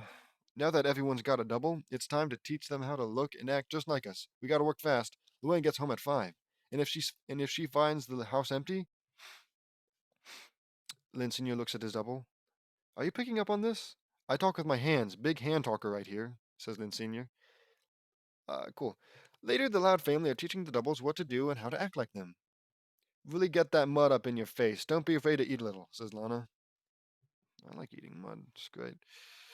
Now, in addition to English, I speak Mandarin, Latin, Swedish, and West Coast rap, says Lisa. So this is the novel I'm working on. In case Luann asks you about it, you probably read. In case Luann asks you about it, you probably read the whole thing. You should probably read the whole thing tonight, is what I assume it should say. Says Rita. Okay, so here's all my paintings. As you can tell, I'm a great artist, says Lainey, showing her double her paintings. Why can't you tell me? Well, can't you tell me, since I'm trying to beat you? What? She shows her the paintings. As you can tell, I'm a great artist. And Lainey's stunt double says, "Why can't you tell me?" What? Tell you what? That she's a great artist? Because she just did. Unless you're asking to, like, why she's a great artist, and in that case, do you not see the paintings? Or is she asking what the paintings mean? In which case, that was just horribly, horribly worded. Since I'm trying to be you and all, says Laney stunt double. Oh, well, all right, says Laney. Okay, so let's see the walk, says Lenny. Lenny's stunt double attempts to imitate Lenny's walking motion. Almost, but don't forget part of it. But you forgot part of it, I mean, says Lenny. Lenny's stunt double attempts to imitate Lenny's walking motion. Oops, I read that again. Lenny walks and crashes into the wall. Lenny's double repeats this. I'm having a stroke! First thing in the morning, I usually rush to the bathroom to beat the crowd, says Lincoln. Oh, same here. There's some pushy blue hairs at the senior center, says Lincoln double. Then, before school, I'll sometimes stop for Flippy. Watermelon lime's my favorite. Okay, says Lincoln. It's my favorite flavor of gelatin, says Lincoln's double. Okay, gang, here's the plan. At midnight, we sneak out of the house and switch places with the doubles. They'll take it from there. JD, Fareed, Ed, Double D, Eddie, Woody, and Jesse will be watching the house from the castle tower at the Knudsen estate. Oh, fucking obviously, because that makes so much sense. Narrates Lynn Senior. Rita and Lynn Senior go to wake up the kids. When they go to wake up Luna, Lynn steps in to help. I've got this, says Lynn, making a paper airplane and throwing it at Luna. The Louds sneak outside to switch places with the doubles. Good luck to you guys. Are you sure you're ready? Asks Lynn Sr. Don't worry about us. We're going to be A-OK, says Lynn Sr.'s double. You know, I think I like completely like passed it over, but when JD was all like, "Oh yeah, this is small pocket change to me," it's like it wasn't like a humble brag. It was just a brag, right? Because you could be all like, "Oh yeah, I'll pay that off for you because this is small pocket change to me." Because at the very least, at least he did something nice. But no, there was no, like, he did not in any way imply that he was going to pay for it. So he just took the bill, said, "Oh yeah, that's not a lot of money to me," and I guess just gave it back and told Lynn Sr., who has a family of like 50 people at this point, feeding 50 people, and he told him, "Yeah, you pay for it." Okay, so I got up. Sometimes I walk around when I'm angry. Where was I? Right. Morning. Inside the garage, the Louds peek out the garage. Lynn Sr. is making pancakes. Lily is sitting on the floor, and Lisa's looking over a giant monitor. Family, gather around, says Lisa. The family walks up to the monitor. We can follow the action via cameras I installed in everyone's room last year. The family look at Lisa with suspicion, and Lisa attempts to correct her blurt. Last night, says Lisa, as she notices something. Oh, we have movement in the twins' rooms. Lisa hits a button labeled Cam 8, and the monitor shows Lana and Lola's stuffed doubles about to leave the bedroom. Here it comes, says Lana and Lola. Lana and Lola's stunt doubles exit the room, but mysteriously nothing happens. Huh, I thought for sure Luann was going to nail them with a bucket of grease. What? Okay, says Lana. Or a sock full of quarters, says Lola. Old Lincoln is on the move, slowly, says Lisa. Lisa switches the monitor to showcase Lincoln's room. Lincoln's stunt double sits up, cracking his back. Oh man, I can't watch. What's happening? Did he get injured? Says Lincoln. Lincoln's stunt double walks out the room and still nothing happens.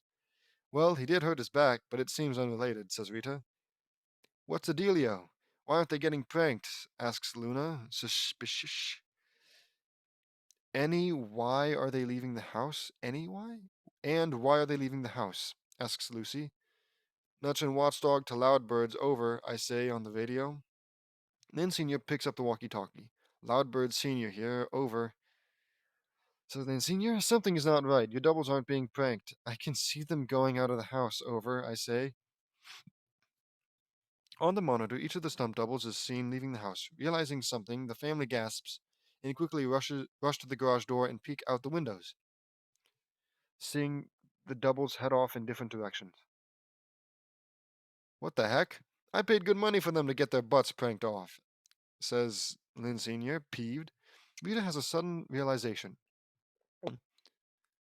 Wait a minute, I get it. Luann's prank was to not prank us at all, says Rita. What do you mean, Mom? Asks Lincoln. Ha! She knew we'd go crazy trying to protect ourselves, so she just let us chase our tails, says Rita. Oh, you're right. She is good. She is good, says Laurie. The family laughs, realizing the trouble they went through. Well, I may have burned through all of our savings. So yeah, he did. He did. JD straight up took the bill, said, I'm richer than you, and then gave it back. What a dick! Besides, we already know you're rich, man. Who are you telling? Who are you reminding that has forgotten how amazing James Knutson is? Over? It's just getting started, says Nguyen off screen. Oh, wait. I may have burned through our savings, but at least it's over, says Lin Sr. Over? It's just getting started, says Luann off screen. The family turns around and scream in horror when they see Luann on the monitor, looking on devilishly. You know, family, I had a whole different plan in mind for today, but I'll save that for next year. Because once I saw the amazing doubles you guys found, I was inspired to do something even better. So stay tuned because the rest of the day is going to be doubly special. Ha ha ha ha ha. Get it? You don't know, but you will. The monitor shuts off. What is she talking about? Asks Lucy, worried. We gotta stop her. It's, uh, panics Lynn as she tries to open the door, but it won't budge. She welded the door shut. As this got dark.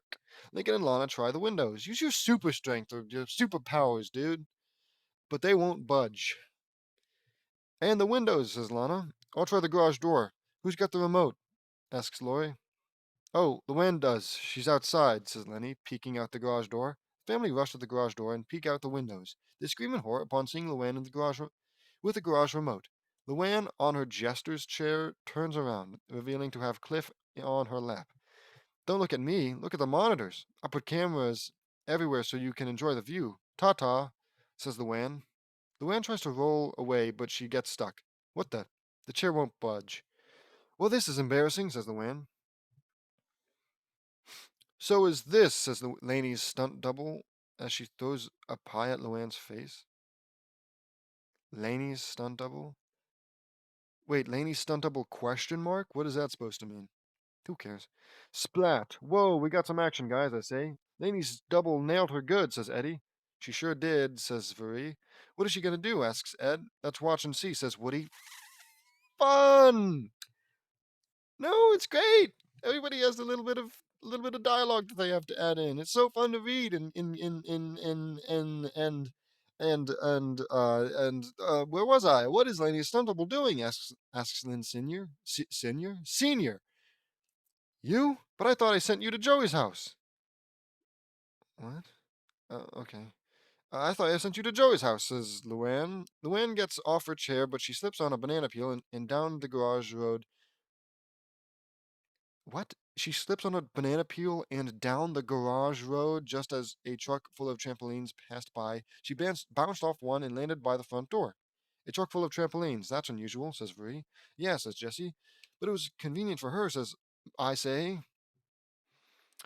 Grrr, says the man, standing up. Listen, you. The family may have paid you, but I gave you instruction to go over and humiliate Laney, and a trap rope snags Luann's leg and pulls her inside the house.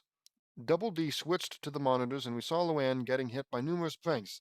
Luann first crashed into the stove where she was mauled by raccoons.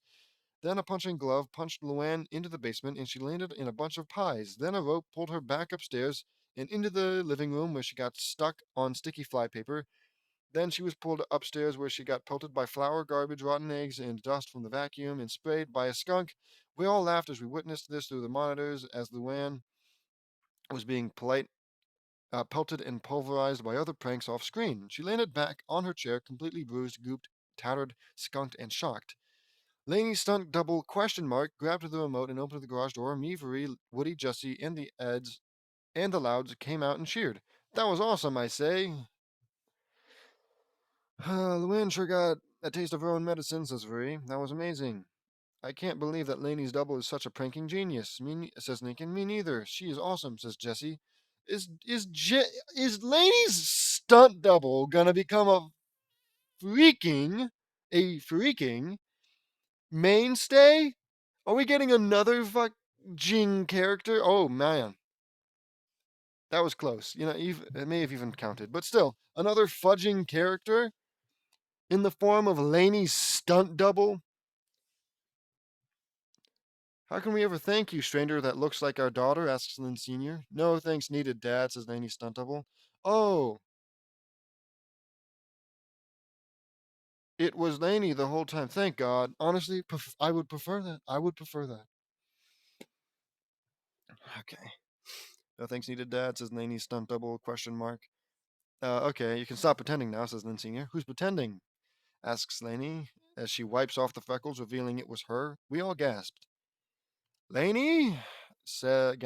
Ask all the siblings. Laney passed the tissue to her double and wipes off the paint, revealing her freckles. But how the heck did you pull it off? Asks Lola. You were supposed to swap with your stunt double like the rest of us. That's what we're wondering too, I say. Simple. Flashback to last night, as Laney provides a voiceover. Just as we all left with our stunt doubles in our places, I got a call from my double saying she overheard Luann's plan for April Fools. She was going to use our stunt doubles to humiliate us, and that wasn't a joke at all. More like incredibly cruel and horrible. Cut to Laney placing traps all over the house. That's when I got to work on my ultimate plan to prank Luann back 1,000-fold. Cut to Luann shaking hands with her double as they walked away separately, and then I undid my switcheroo and flashback, and I did it! I finally gave Luann a taste of her own medicine, says Laney. How does it feel, Luann, to be painfully messed with and humiliated for amusement? Not good, huh? She says to Luann. We are amazed. Laney, that was pure genius, I say, amazed. You beat Luann at her own game, says Marie. I agree. She used reverse psychology. No, no, she did not. I don't. That's not reverse psychology, is it? Whatever. I agree. She used reverse psychology, says Double D, pulling out a book on reverse psychology. We tried it before with the cankers. He reads a verse. In order to defeat your enemy, you must become your enemy. That's right, says Laney. You sure showed her, Laney, says Eddie. That was cool, says Ed. That was impressive, Lane, says Woody. You were as sly as a fox, Laney, I say. Thanks, says Laney. I have to admit it, Laney. You really got into the pranking game. I didn't even know you had it in you, says Luann. Well, I did, and I did taught you a lesson. I did taught you a lesson. I did taught you a lesson. I think I'd prefer you said teached. I teached you a lesson. That your pranks are insane and harmful, even to our own family. And when you tried to humiliate my family, that was a step too far. I did this to you. I did this to you to show you how much your April Fool Day rampages hurt each and every one of us. To make sure that you never go this far to prank us ever again. Says Laney. Yeah, say everyone. That prank you were about to pull was not funny at all, Luann. It was downright cruel and evil. Yeah, but are all the other stunt doubles aware of what happened, or are they still going to humiliate them all? Are they gonna whatever it is that they're doing? If I had to assume, right? Maybe Luann sent Lincoln's stunt double to Ronnie Ann, where he would be all like, "Oh yeah, I like wearing diapers," something embarrassing like that. So do they know, or are they still on their way? I can never stay mad at you. Wait, that prank it was cool and evil. Yeah, Luann, says Woody. I can never stay mad at you for your bad pranks, Luann, but Laney sure got you good, didn't she? Says Eddie. Asks Eddie. Ha ha ha ha! She sure did. Look, guys, I'm sorry for all that I've done to you. I promise to tone it down next year, says Luann. Let me check something here, says Lily. Lily checked her phone and discovered another revelation. Wait a minute, it's not April 1st, it's August! She duped us again! No way, says Lily. Everyone checked their cell phones and saw that Lily was right, just like last time with that hotel death trap. And somehow, you were just as unaware of the date. August and April aren't even that close together. Okay, just like last time with the hotel death trap, I say. But what about the rest of the doubles? Asks Ninka. Okay, good. Good. I needed um, a wrap up. I needed sound mind. Oh, don't worry. Oh, I don't think you need to worry about them. I called them all and rerouted their destinations. They're now taking all of your, excuse me, places for the day. But hopefully you've learned your lesson, Luann, says Lenny. I agree. You're in trouble, young lady. Sure, for what? Almost pranking you? In fact, she's literally been beaten and battered. I think she's learned her lesson, and maybe you don't need. You're grounded for 2 months and no more pranks, says Rita. Aw, man, says Luann. Let's hope that you've learned your lesson, Luann. That your pranks on April Fools are deadly. We're just saying things over and over again. I say, that's right, says Jesse. Oh, I'm losing my voice. Yeah, Marie. And yeah, says Marie. And don't even think about crossing your fingers behind your back. I say, I made the finger sign that said I'm watching you. How awesome. So cool. But where's Shannon? I ask. Who's Shannon? Who's Shannon? Oh, I spared her from all this because she's still recovering from her ordeal as a black daffodil. Oh, the the gothic looking lady who apparently her dad killed people or something. That's very noble of you, brah. Honestly, I'd say it's a little out of character. Very noble of you, brah, says Luna. Thanks, says Luann. But we're still watching you, I say. Woody does his trademark laugh. Ha ha ha ha ha ha ha ha. The end. Another fanfiction complete. I saw this episode 3 months ago, and the prank Luann pulled was not funny at all. It was downright cruel and evil. Being humiliated like that is breaking someone's dignity. King Hammer's twist in the second half of this episode was genius and funny, and it was awesome. Yeah, so good. Then he sure gave Luann a run for her money and beat her at her own game. Yeah, well, that tends to happen when you literally make it happen. She used the saying, in order to defeat your enemy, you must become your enemy, which is a famous phrase from the famous Chinese military philosopher Sun Tzu. Yeah, I figured. But also, why did you read it out of freaking, a freaking, um, reverse psychology book? That doesn't make any sense. I can tell that Lainey knows this phrase all too well because of how she can fight against the wind's pranks. Let me know what you all think. See you next time. I think you should like and subscribe. This is going to be a 2 episode one. That took it out of me.